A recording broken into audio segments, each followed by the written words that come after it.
भगवान पर अटूट विश्वास है और नाम जब भी निरंतर चल रहा है, किंतु जब जीवन में कठिन परिस्थिति आती है तो ईश्वर के ऊपर विश्वास के साथ साथ जीवन समाप्त करने का या सब छोड़कर सिर्फ भगवान की शरण में रहने की आकांक्षा होती है। महाराज जी, ऐसे में इस परिस्थिति में क्या करना चाहिए? निरंतर नाम चल रहा है, अभी हमें संशय है, क्योंकि निरंतर जब चलने लगेगा तो कुछ स्थिति आ जाती है। हम लोग उसी मार्ग के पथिक है ना, इसलिए एक स्थिति आ जाती है। कोई भी विपत्ति हमें परास्त नहीं कर सकती, कोई भी दुख हमको उदास नहीं कर सकता, क्योंकि नाम चल रहा है। जब ज्यादा कष्ट होता है तो ज्यादा भजन होता है, शांत। जब ऐसा लगता है शरीर छूट तो नहीं जाएगा, तो एकदम भगवदाकार वृत्ति, भगवान आ रहे हैं। तो निरंतर भजन शब्द से हम कह रहे हैं कि इस पर सुधार करो। निरंतर अभी नहीं हो रहा है। जिस दिन अव्यावृत भजनात् अखंड भजन होने लगेगा तो स्थिति आ जाएगी। अटूट विश्वास जब है तो टूट कैसे सकता है? कुछ भी हो, जोई जोई प्यारो करे सोई मोहि भावे। अब कुछ भी हो, अब क्या, जब आपसे प्यार किया फिर हम क्यों किसी से शिकवा करें? भगवान, अब तुम जैसा चाहो वैसा खेलो, जैसा चाहो वैसा विधान करो, मैं उसी में राजी रहूंगा जैसे तुम मुझे रखना चाहते हो। मस्त नाम जब चल रहा है तब ये मस्ती आएगी, नहीं ऐसे नहीं आएगी। नाम जब चल रहा है तो ये मस्ती आएगी, नहीं मस्ती नहीं आ सकती। इतनी विपत्तियां मनुष्य जीवन में, इतना संघर्ष है कि कदम कदम ऐसा लगता है यार अब खुशी हुई, और अगला कदम इतने दुख में पड़ जाता है कि लगता है कैसे निकल पाऊंगा इस दुख से।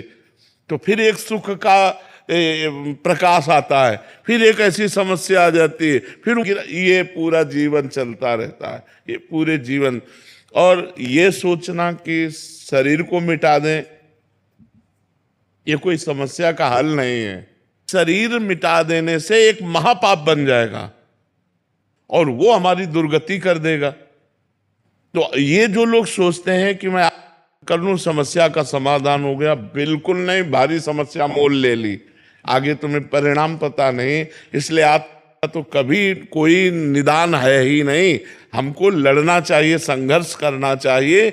हमें चाहे बेइज्जती हो, चाहे अपमान हो, चाहे दुख हो, हमें लड़ना चाहिए, हमें आत्महत्या नहीं करनी चाहिए। आखिरी हद तक मुझे सहना चाहिए। अच्छा, सब छोड़कर भगवान की शरण वो आप हो। क्या वेश बदल लेना भगवान की शरण है? नहीं, इस भूल में मत रहना। क्या स्थान बदल लेना भगवान की शरण है? ये अंदर की बात है। अंदर से भगवान की शरण में हो तो आप महात्मा हो, और बाहर से आप महात्मा का वेश है, और अंदर से रुपया चाहिए, भोजन चाहिए, नाना प्रकार के सांसारिक सुख चाहिए, तो आप विषयी पुरुष हो, आप महात्मा नहीं हो। और आप पैंट शर्ट में हो, मेहनत से कमाते हो, धर्म से चलते हो, नाम जप करते हो, और भगवान का चिंतन कर बढ़िया हो, आप बढ़िया हो।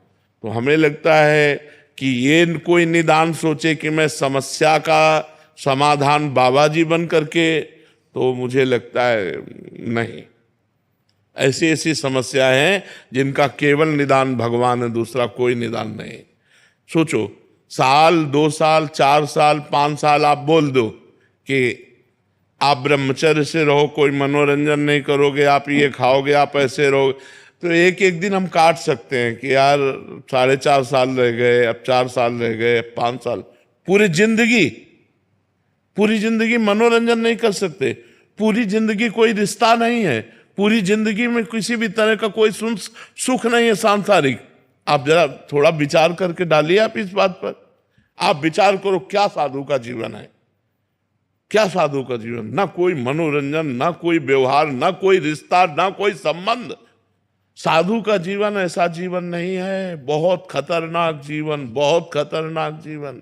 ये न सोचो कि बहुत आनंद में जीवन कटता है, बहुत कष्ट में जीवन कटता है सच्ची साधुता के लिए। और जो निकल गया सो मुक्त हो गया, और नहीं फिसल गया तो फिर आओ नया जन्म, फिर साधना करो, फिर भजन करो।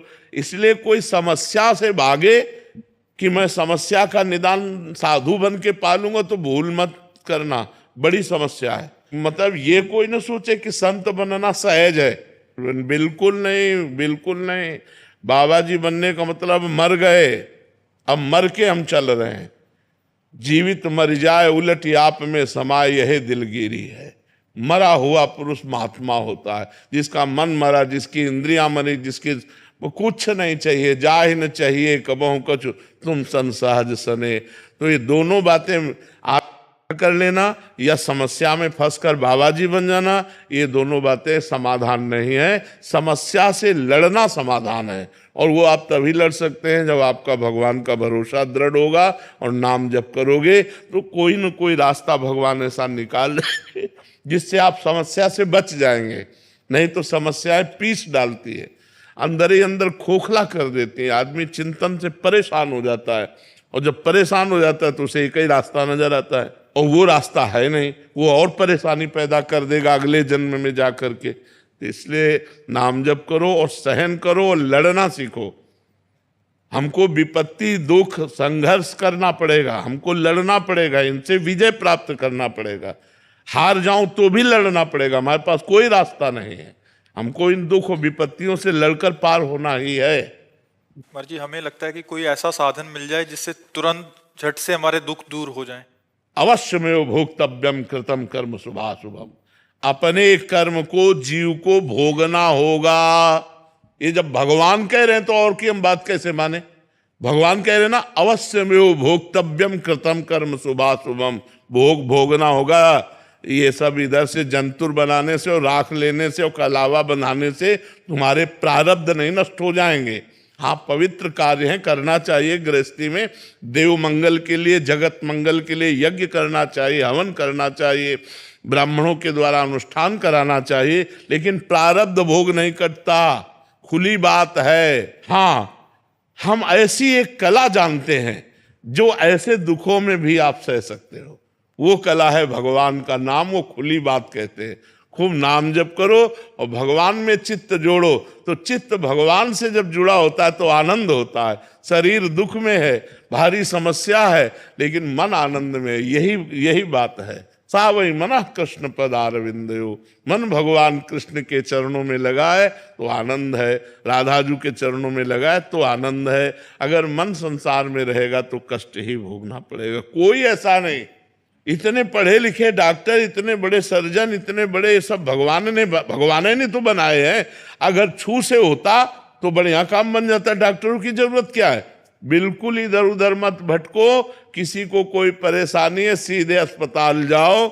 जैसे हम दवा करवा रहे हैं, टेबलेट खाते हैं, डायलिसिस करवाते हैं और भगवान की शरण में पड़े और नाम जप करते हैं, बिल्कुल सीधा रास्ता है। हाँ, कुछ ऐसे मंत्र हैं, यदि सकामता पूर्वक उनका अनुष्ठान किया जाए तो कुछ दर्द को कम कर सकते हैं, समस्या को कम कर सकते हैं, मिटा नहीं सकते, मिटाने की सामर्थ्य नहीं। प्रारब्ध भोग भोगना पड़ता है। नहीं, रामकृष्ण परमहंस जी इतने सिद्ध महापुरुष, उनके गले में कैंसर था। बड़े बड़े महापुरुषों के जीवन में कष्ट पाया गया। भाई जी हनुमान प्रसाद पोद्दार जी के हाथों में तो ये बड़े बड़े कष्ट सहने पड़े। ये छूछा से नहीं जाते भैया। खूब राधा राधा नाम जप करो, सह करके निकल जाओ, बस ये बात है।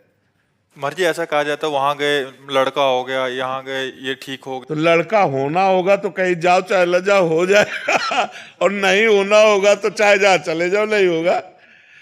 वो संयोग होता है। जैसे देखो, आपका कोई काम नहीं बन रहा था, आप हमारे पास आए, अब वो संयोग बन गया आपके कर्म का और काम हो गया। बोले जय बाबा की। वो प्रेमानंद से नहीं बना, वो तुम्हारे कर्म का संयोग था, वो तुम्हारे कर्म का संयोग था। बिल्कुल समझिएगा, ये आज नौटंकी नाटक नहीं, खुली बात है। आपका कर्म आपको सहयोग दिया तो आपका काम बन गया, आपका कर्म आपको सहयोग नहीं देगा तो काम नहीं बनेगा।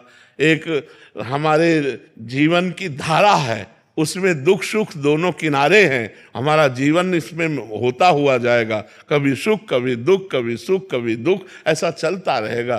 कोई मिटा नहीं सकता यार, हमारी समझ में नहीं आता। तो महात्माओं के पास क्यों जाना चाहिए हमारे जी? सुकृत बढ़ते हैं।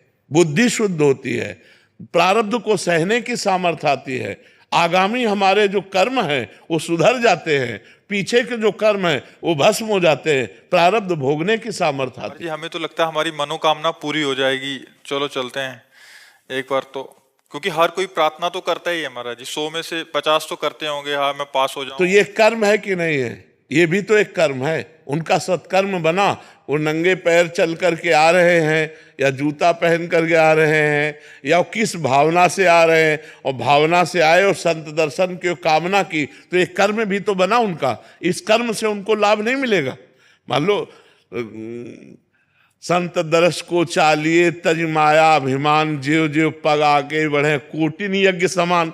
तो कोई आ रहा है 1000 कोस से, कोई 500 कोस से सवारी में धक्का खाते हुए ऐसे, और रोड में किनारे खड़ा है रात्रि भर, तो ये उसका तपस्या नहीं बनी, ये उसका परम पवित्र कर्म नहीं बना। अब ये कर्म कामना पूर्ण कर दे तो प्रेमानंद उसमें कहाँ है? ये उसका कर्म है, ये उसकी मेहनत है, ये उसकी भावना है, ये उसकी श्रद्धा है, ना कि हम हैं। अब उसको लगेगा कि हम प्रेमानंद के दर्शन के हमारा काम बन गया। नहीं, तुम्हारी मेहनत, तुम जो सैकड़ों किलोमीटर चल करके आए और खड़े रहे घंटों, और फिर इसके बाद दर्शन हुआ, तुम्हें आनंद लगा, ये तुम्हारा कर्म तुमको सुख दे रहा है।